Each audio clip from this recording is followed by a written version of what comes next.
don't get complacent. Don't get complacent. And because complacency is caused because you're not dreaming well enough.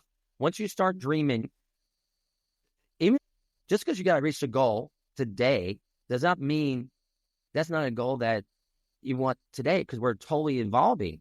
So once you reach it, ask yourself, I reached it, now what?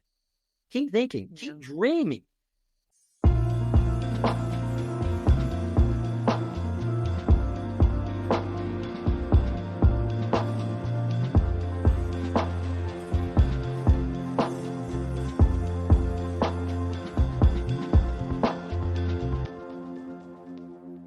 Well, hello and welcome back to the Amanda Kaufman Show. And I am so pumped for this episode because we're going to get to know Jeff Hammond. So Jeff and I have been working together for a little while, and I couldn't resist inviting him to the show because he has so much wisdom. He just really takes performance seriously. Jeff, welcome to the show. Well, thank you for having me, Amanda. It's a pleasure as always. Always great to see you, especially on a Tuesday as our coaching events. Yeah, I know, right? And goodness, we have so much to cover today. Do you mind just taking 30 seconds and introducing yourself so that folks kind of have a little bit of background on you? No problem. Thanks again. Thanks again for allowing me to be on the podcast with you. I'm super excited with you. But my name is Jeff Hammond. I am I work for HomeSmart, which is the commercial vision, which is called HSI Commercial. We are one of the top brokerage houses around the world. I've been doing brokerage for 14 years. I've been lucky to help so many people. And this last year, I was in the top 50 of all brokers. And we currently have 27,000 brokers. I was lucky to be in the top 50 of helping people. But yes, commercial brokerage is what I do here in Atlanta, Georgia, and all through the Southeast. That is where I come from, and love it every day. It's not even a job. It's not a career. It is one of my favorite things. I couldn't see do anything else but this. I love it. That's spoken like a true high performer. You have so much clarity about what matters to you. So Jeff, we spend a lot of time talking about high performance. For those that are listening and they want to be in the top 50 out of 20,000, or they want to maybe make a career change, what would you say is your favorite high performance habit? Going to work, literally going to work. That is what people in this business don't do. They don't get up. That's the hardest thing. The challenge is being an entrepreneur is actually taking your left leg and hitting the ground and get up and going, because you can stay there because there's no accountability. But my favorite is prospecting, and what prospecting means so much to me and why it's so great, because that's what runs the engine. And it's talking to people and then digging into it. And it's actually helping them resolve their issues or concerns of why they have a property, why they have a building, a piece of land. What can we do? And just watching them just be happy and knowing that I was able to make an impact in their life and their family's lives. You have so much clarity about what matters and why you do it. And it's service oriented.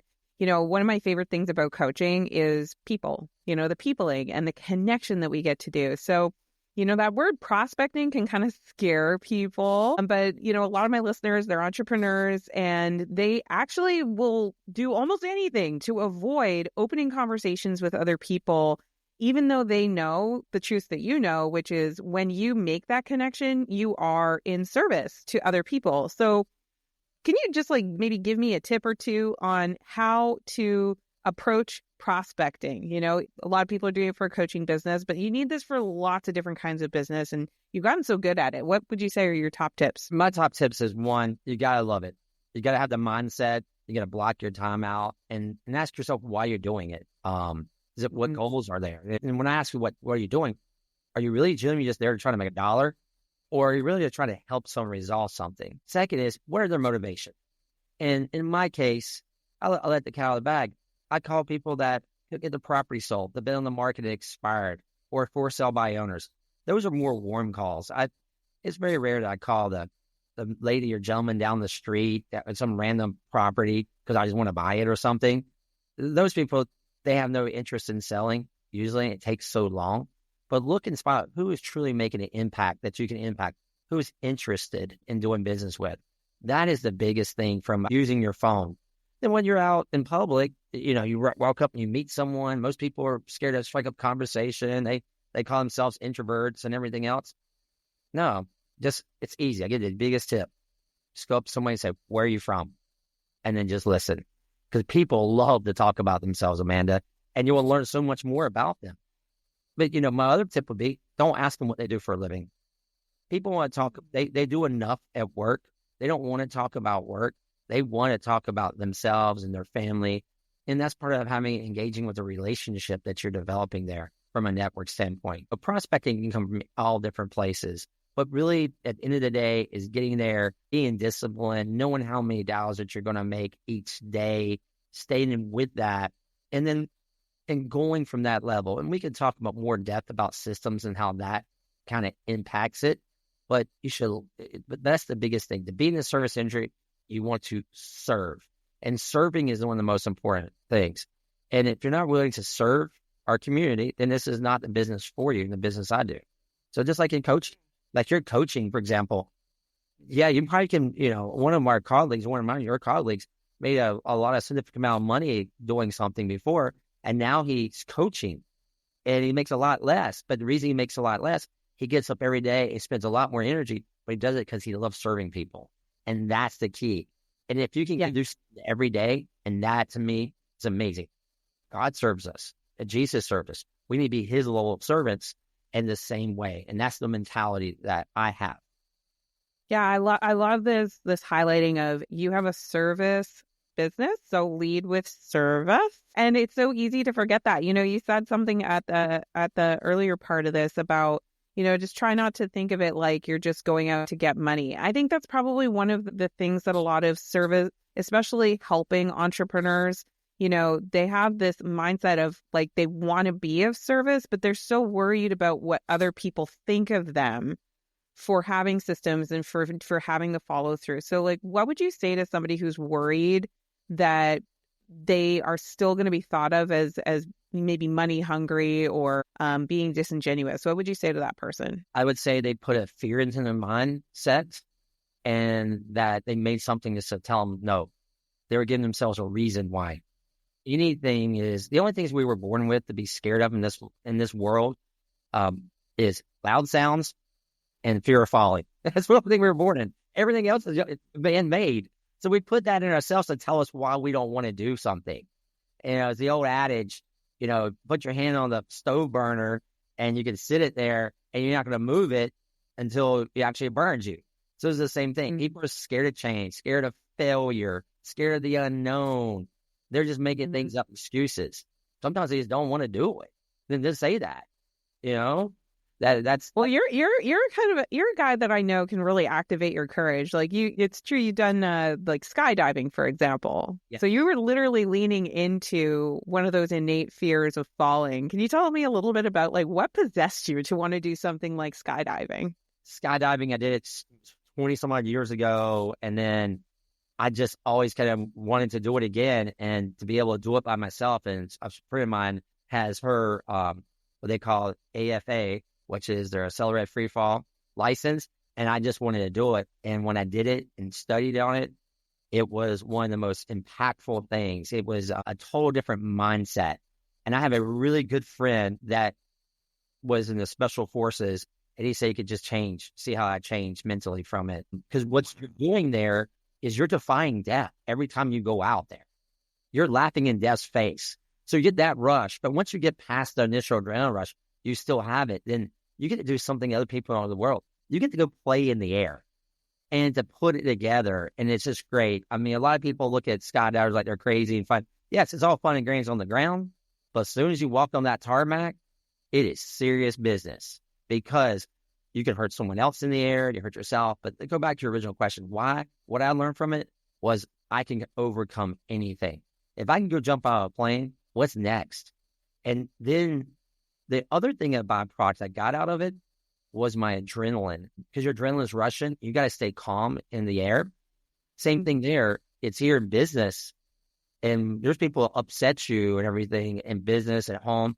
Is to learn to control your adrenaline and to be able to stay in the moment, keep your emotions between the two lines. If you write the word emotion, put a line at the top and a line at the bottom, and just trying to keep it right there, even keel. Not saying not be emotional, but think before you speak.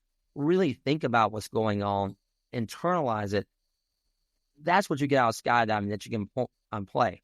I can tell when I haven't dove in a while that I need to go back because I get a little antsy here. I mean, but then it's like when I go, it just calms me down. And that's so interesting. And I love what you're pointing out here around emotional regulation and how when you do learn to master your emotions, I've been through a lot of different coaching programs and a lot of different experiences over the past several years. And I have to agree with you that one of the best ways to emotionally regulate is to learn to challenge yourself, whether it's skydiving or whether it's learning a new skill or whether it's walking up to somebody and saying, "Hi, my name is Amanda and I want to be friends with you," and just like risking the social rejection, whatever that thing is that's like keeping you boxed in. We have to do things. And to your point, there's ways to learn how to do it in a safe way with mentorship and all of that. But we need to expose ourselves to that discomfort so that we get the opportunity to learn the skill of emotional regulation. Right. Yeah. Love it. I'm curious, like what has been in the last, say, 5 years, what would you say has been some of the most transformative things that you've done to enhance your performance? Because I mean, like you're operating at a really high level, being top 50 out of 27,000, that's significant. So what would you say has contributed in the last 5 years to being able to perform at such a level? Well, I mean, there's probably 3 things that I've heard that. One is reading, which I didn't know that existed. Reading the right things. That has been one of the most powerful things with different books and open your mind to other people's critical thoughts and looking at other entrepreneurs and seeing how they have felt. They've gone through the same thing that I have. But I also to realize that 2 is coaching. Is one of my new genres or new mottos is if someone calls me up on the phone and says, "How you been? What you doing?" Just growing and learning every day. Growing and learning every day is one of the amazing things about what I've done from high performance. And just like recently, I was down at another coaching event that I have 2 coaches. I don't have just one, I have 2. And you're great at yours, but I have a different coach for something else. But even going back to skydiving. I do the same thing, by the way. I have multiple coaches for the different domains of my life. Yes, exactly. I hired a skydive coach that teaches me how to skydive because I want to perform at a high level. And it makes me go all the way back to that story when I used to play golf. I knew I had the talent, but I went out there and spent $80, $90, $100 on balls and on a round and shot really bad score. But until I actually got a coach, that was it. Look at your best of the best. Look at Michael Jordan, Kobe, Dwayne Wade. They didn't just have a regular coach, but they had also a mind coach, a mental coach. Mm-hmm. Because everyone's talented. You just got to be obsessed. We're all born with the same talent. We just got to be obsessed and take that on. I mean, those are what you can to get there to that next level. Those are what I've changed in the last 5, 6 years to accelerate. The other one, don't get complacent. Don't get complacent. And because complacency is caused because you're not dreaming well enough. Once you start dreaming, you get to something, even though you reach a goal, just because you got to reach the goal today does not mean that's not a goal that you want today because we're totally evolving. So once you reach it, ask yourself, I reached it, now what? Keep thinking, keep dreaming. Every day should be Christmas for you. And I challenge anyone to go out there and just turn off all electronics, everything. Go sit in a dark room with a legal pad and just start dreaming, thinking of anything. And when you think to one level, go farther. I mean, do you not think that Elon Musk said, "Who wants to see somebody live on Mars?" Why not? How about, hey, I want to go to Mars. I want to be, how are you going to do it? Whatever your dream is, keep dreaming. Like we're talking about skydiving. One of my things I love about skydiving is there's 7 places in the world that I want to go skydiving. And I've already been flying. And planning that and dreaming. And people, I think the millennials call them vision boards. I just call them pictures on a board, pictures on your wall, whatever you want to call them. Right. And that's what you have to do. Those are some of the things that you are cool on you performing. Everyone has standards that they have. And it's how are you disciplined enough to go to those standards? And those standards help you. And yes, we fall off those standards and our goals and stuff. But if we're just out there, for example, spending money unwisely, somebody asks you, hey, how much money you got in the bank account? You go, I don't know. Then you're just letting it go. You have no structure, not focus. Well, there's that complacency, right? You're like, it's always there. It's always been there. Let's go to work. I get a check. It's there. It meant something. But you really have to sit down and, I don't know, do a thing called a budget. But that's the same thing. You have to look at your time. We waste so much time during our day, and we really need to own our time. Put a value, dollar amount on our time. What does it cost? That's such a great insight, because a lot of times when we want to achieve those goals or we want to go after those goals, one of the biggest excuses that I hear from people is I don't have time. Yeah. Yeah. So what do you think about that? Like that excuse or that tendency that people have? I think that I've been there. I've done it many times. Oh, I'm busy. Okay, give me that bigger word. I'm busy. Versus actually, when I hear that says I'm busy, I hear I don't have control of my time. I don't have control of my time. That's really what's going on there. And they're just telling themselves to make themselves feel good and making mistakes. If you actually look at your time, I would challenge anybody to get a piece of paper again and say, where's every minute spent? How many times this little phone goes ding, ding, ding. Kohl's is having to sell. The weather is coming up. This is happening. So if you get one of these, it don't do all that. Oh my gosh. Okay. So more than anyone else. There was a great man named Warren Buffett.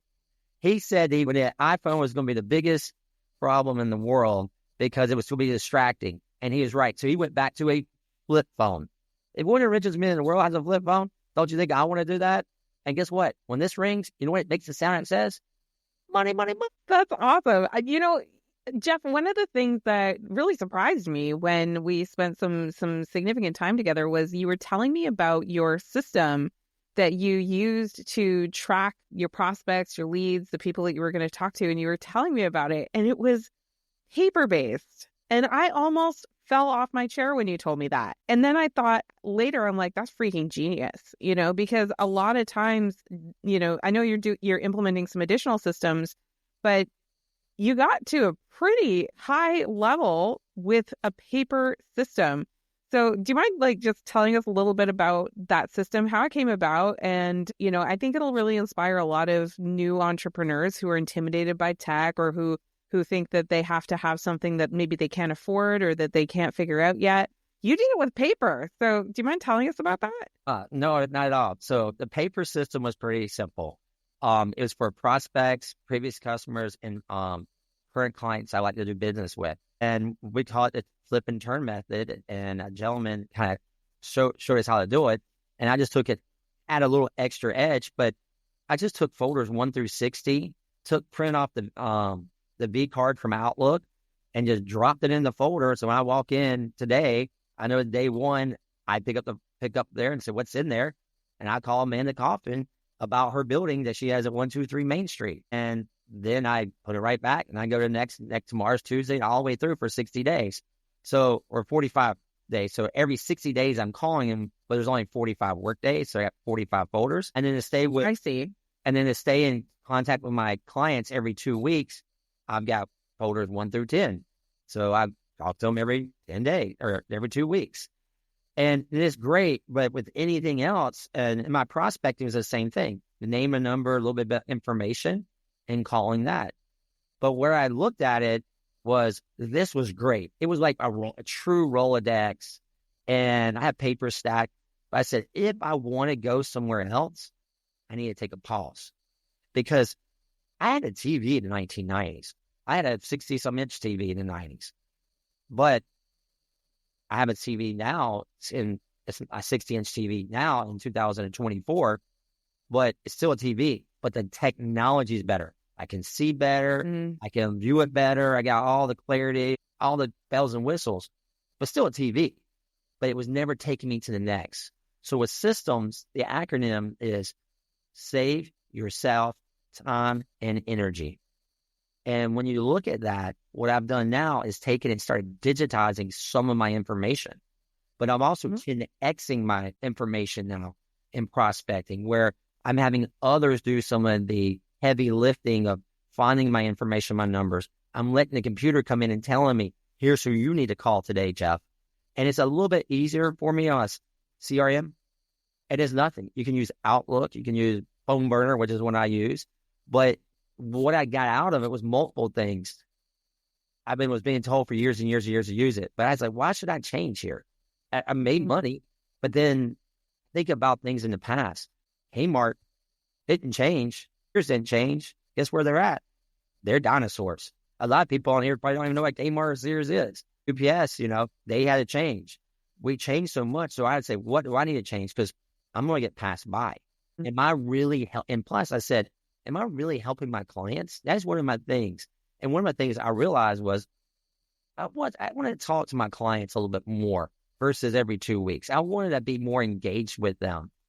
And so that was one of my objectives of it. Then the byproduct, what I found out was by putting a digital system in for me was the amount of time I got back. Because there's only 24 hours a day. Say you work 8 hours a day, whatever that is. But then I hire a virtual assistant who can scrub my data.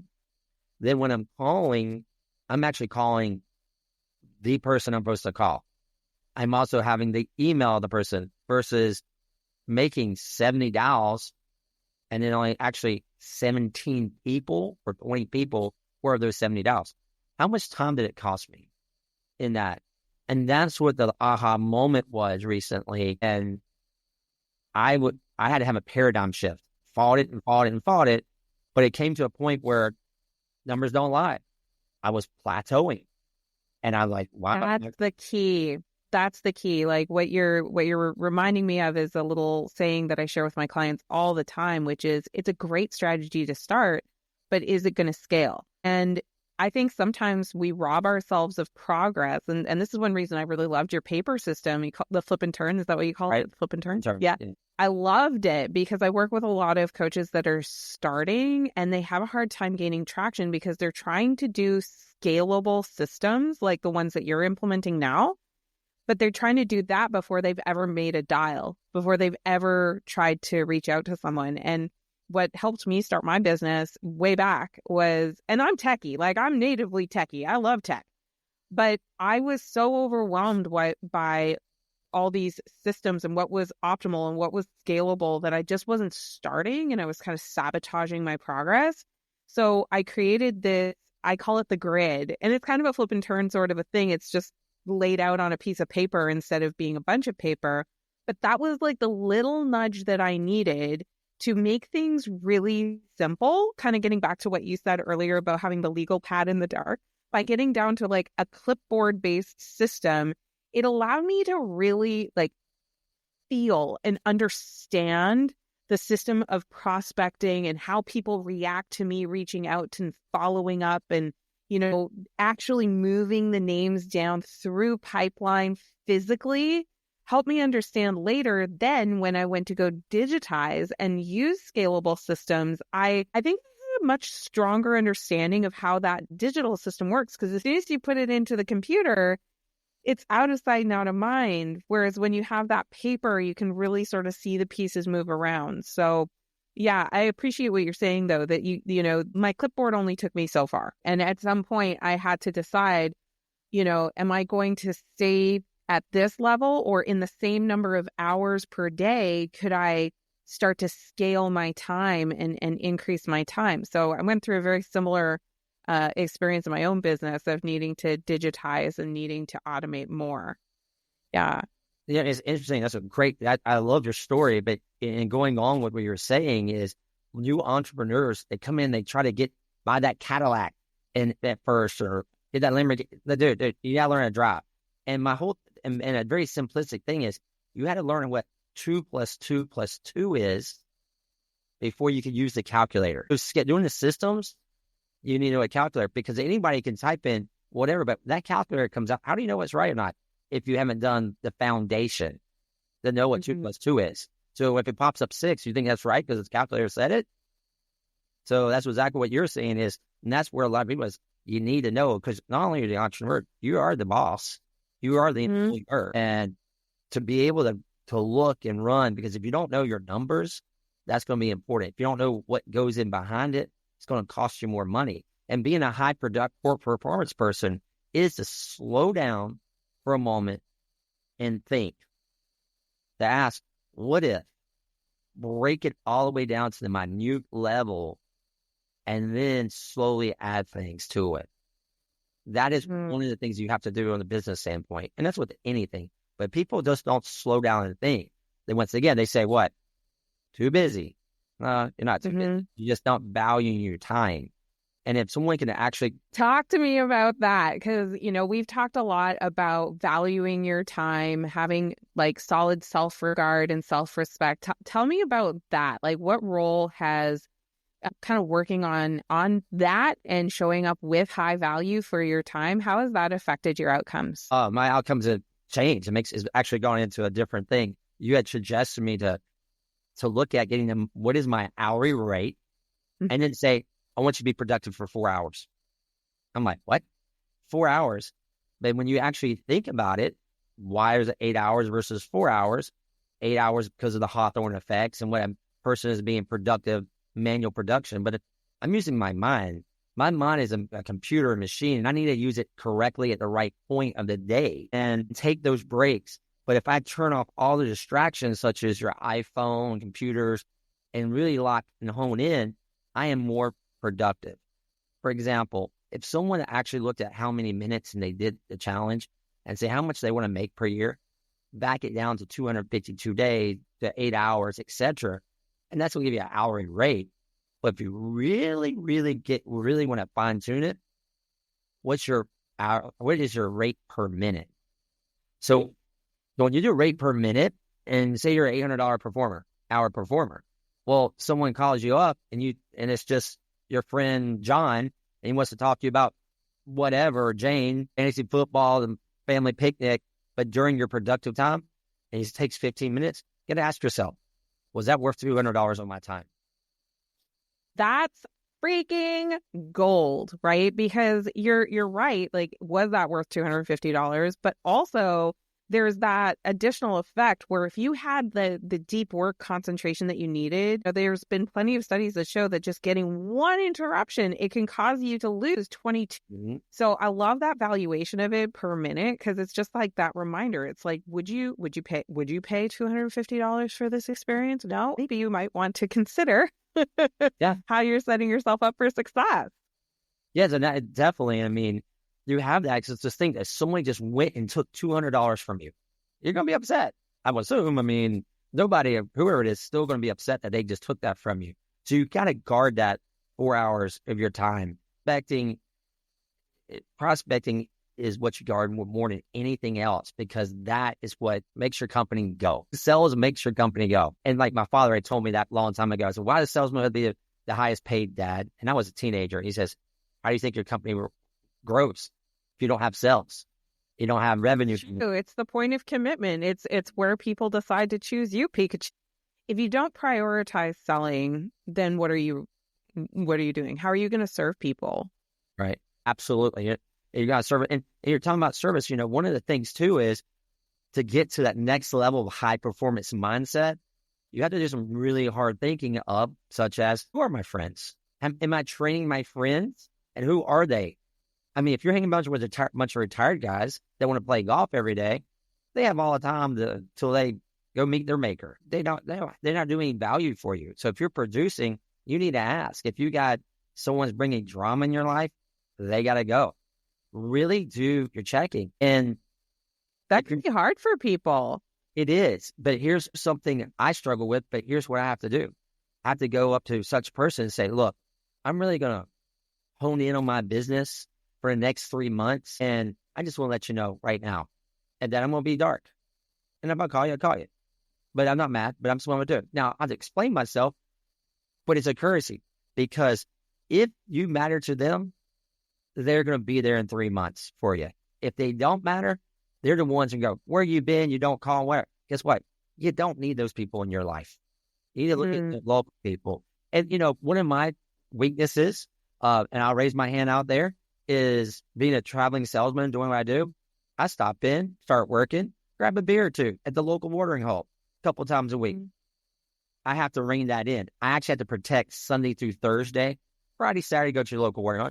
But Sunday through Thursday, because if I don't come in sharp every single day, then I take away from my performance. And being an entrepreneur and being an owner of a company, I need to show leadership to those employees. I got to serve them. I got to help them make money for their family. But if I'm not performing and my mind's not set, not there, I'm not doing what I set out to do. It's not serving just only and helping my clients, but it's actually my employees and the community. I'm helping their families. So I need to come engaged. And having that mindset is what you got. It's scary at first. I'm first met it. I was scared when I talked to people, but I tried it. It works. And the people that matter are like, hey, Jeff, how's it going? Great. How are you doing? Et cetera, et cetera. What are you doing? Just growing and learning. Just growing and learning. And those are the things that are important. But it's a mindset. And it does not take overnight. It is a progress. But you'll find out who really does matter in your life. I know high successful people that have changed their friend groups and still have friends from years and years ago, but they evolve. We are human beings. We evolve all the time. Yeah. I think you and I were talking about recently. One of my goals was having season tickets to a sporting event that I loved. But then I got it. Then I'm like, okay, but then I got just the rhythm of keeping it and versus, wait a minute. You know how much time that took away and where I'm at in life now? That needs to go away. Of course, I got rid of it, but that's where you have to start. Getting back to also like what you said earlier in our interview about how important it is to continue to ask yourself the question about what is important to you so that you can stay in that alignment. You bring up something pretty provocative here about the entrepreneurship lifestyle. I know you have experience being the employee. You've clearly chosen to be the entrepreneur and play all out as the entrepreneur. What would you say to someone who is right now maybe an employee and are thinking about like crossing the fence, coming and joining this dark side of the force and becoming an entrepreneur? Because, it can be pretty intimidating, the leadership requirements, the self-leadership, all of that. Like, what would you say to the person who's thinking about it? I'd say, what are you waiting on? What are you waiting on? Ooh, that's good. That's good. And go ask yourself, go stand in the mirror and ask that person in the mirror, what are you waiting on? What are you scared of? It's all you put in there. One of the things that I think about is I want to go do the best and serve the best I can and help people and make myself better every day because I don't want to get to the pearly gates and they say, I look at the person in the face and said, that's who I could have become. And I left it down here because what a reason. And like I said, our time is finite and people fail. I mean, how many times we fail to go to the moon or anything, making a car or just a widget, and look what great things have come out from serving people and everything. Even this building I'm sitting in right now, this young lady she evolved into an unbelievable place, an organization that she created, but she took the risk and bet on herself because you're the only one betting on yourself. Why wouldn't you? You want to bet on someone else to do it? You're betting on UPS, or I'm saying UPS because I'm familiar with that company, or any big company to give you a check. They can walk in the next day tomorrow and just say, hey, you're laid off. Then what do? And Sam, why don't you take the bull by the horns and just go for it? Because you're going to fail. There is no doubt about it. But what I do is I fall forward and I get back up. I learn from it and keep going. I'm not a failure because a failure sits on the sideline and waits. I love this so much. And I'm so glad you brought this up because, from coaching you, one of the things that I really notice is that you're the kind of person who might stumble, but you don't let yourself sit in it. You don't let yourself, identify with it. You choose another identity. For people who kind of struggle with that, I'm thinking in particular about perfectionists. People who want to have everything be super, super perfect before they ever start, but then they're robbing themselves because they're never really starting. They're just kind of kidding themselves. You know what I mean? Like, what would you say to that person to help them move past perfectionism and to embrace the experience of failure in a healthy way? I think that's what makes your time go faster, because you're making perfection on something that you think in your mind, and you haven't gone and learn what the other 3 or 4 things that can happen to you. Oh, that's so good. So that's where you have to go do it. It doesn't have to be always, and you just tweak it. That's the great thing. It's your plan. You can do anything with your plan. You might not meet your goal, but you're striving to it. You might adjust that a little bit. It's all about you and your family, and what is that going to attain your personal and emotional goals to get you where you want to be. Who really cares? I mean, it's not like I'm writing a thesis paper and everything has got to be, every word or letter has got to be correct. But I learned from that. I have failed so many times, got egg on my face, and well, I won't do that again. Wow. I learned something from that. And because of that failure, I will do this time. And that's how you grow. The things I said on the first time on the phone, for example, first person said to me, don't ever call me back, blah, blah, blah, blah. Boom. And they hang up the phone. I'm never going to list again. Well, then several weeks later, I look out there and they got the property listed. You know what they did? They lied to me. That's what they did. They lied. How dare. Gosh. I think that's a perfect example of what you're saying, though, is like when we get into this perfectionistic mindset, or when we let fear win, like you said earlier in today's episode, what we're doing is we're basically playing this game in our own mind of what we think the truth is, or what we think reality is. And the real truth is probably getting exposed to the real world and realizing like things are often not what they seem, and we are gonna get surprised. I'm curious, what would you say is the biggest difference between the pursuit of excellence and perfectionism? How do you keep those things kind of sorted in your mind, or do you? I don't know if I do, but pursuit of excellence is probably different from perfectionism. Pursuit of excellence is literally growing and learning, like how to have a better relationship with God, my Father, have with my children, and have with my business. It's like how you do anything is how you do everything. And so if you just shortcut it, and you procrastinate at home when I pay the bills and the bills stack up and all this, and you cause yourself all this anxiety versus taking care of it the very first time you come in, are you developing those same habits when you shortcut your family or your relationship with God or business? Are you like, I'm letting all this stack up, and then I got a deadline I got to get to, and I got to study for whatever I'm studying for? That's kind of the analogy. They want everything perfect, and it's more of a pride thing for them, I believe, in my personal opinion, because they want to say, I'm perfect. I'm the A+ student. You need to celebrate me. No, it's great. But just because that's kind of how I take it. And perfectionism, that's interesting. And perfectionism, people they don't want to make a decision a lot of times, but they already did. Making no decision is making a decision. That's so true. Yeah, that is so true. And Jeff, you are a man of faith, and you brought it up a couple of times in the call. I'm so curious, like, what is the role of faith in your life, and like, does it show up for you professionally as well? Like, do you mind sharing a little bit about that?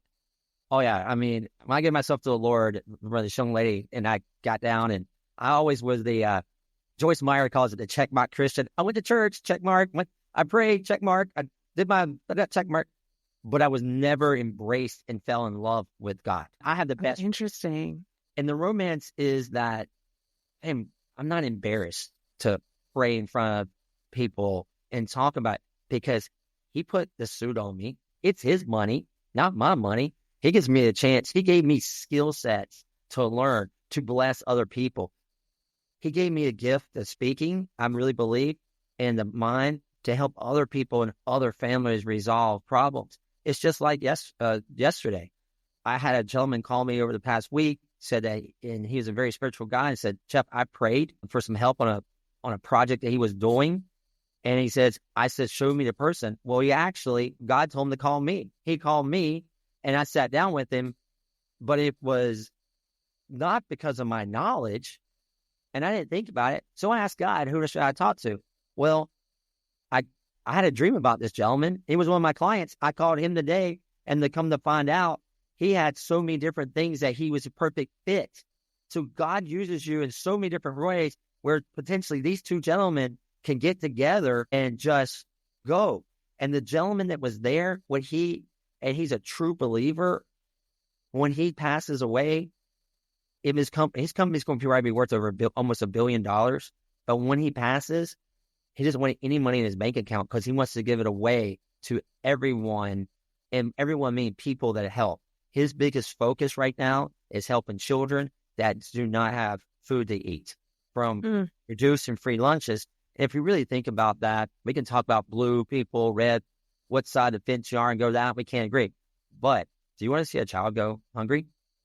And I don't. Yeah, it doesn't matter, how you pray. It doesn't matter where you live. Nobody wants that, right? Right. And we've all been there as adults. We've been hangry because we're hungry and we haven't got to eat. We can't think. But you have little children that their minds are going to run this country and do businesses. We need to feed them to make sure they're engaged in school and where they don't have to worry about where their next meal is coming from. So it's a really great thing that where I believe God is doing all this to help other children and family that we don't even know, that we're fortunate enough to go out and have steak dinner. They can't even get a peanut butter and jelly sandwich. So that's what I look at. My Father up in heaven, he provided these things. And it is about giving that love and sharing because he loved us. He did the biggest thing ever. His son, Jesus Christ, he gave that. Jesus Christ died for me. And he already knows, I make mistakes every single day. And I tell him, he tests me. I'd say he's the biggest comedian. I was like, well, I was going to do that. It's like, you just let me do that. But that's what I love. It plays so much of faith in my children, teaching them, because with my children, my daughters are going to marry a man like their father. And if I'm out doing things, they're watching me, for example, and they're going to follow that example. So I need to lead them that way. And also in business, I need to lead the right way, that I've seen other entrepreneurs who have faith and what God's done for them. It is not about the money. God will give you so much. You're never going to outspend it, and you can't outspend God. But to do it right, I'm not going to afford it. Give it away. Give it away to the people that need it and make an impact in society. And my impact in society might just be helping families resolve things and how to disposition properties or whatever it might be that they need.